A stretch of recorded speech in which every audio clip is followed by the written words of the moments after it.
Next, we move on to specification number 8, which asks us to explain that human immunodeficiency virus, or HIV, is a viral pathogen.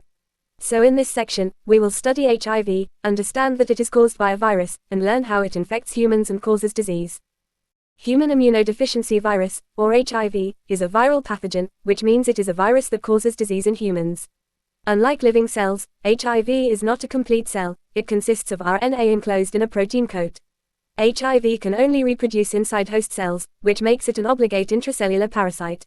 Once it enters the body, it specifically targets and destroys important immune cells, particularly helper T lymphocytes. By weakening the immune system, HIV reduces the body's ability to fight infections, making individuals more susceptible to other diseases.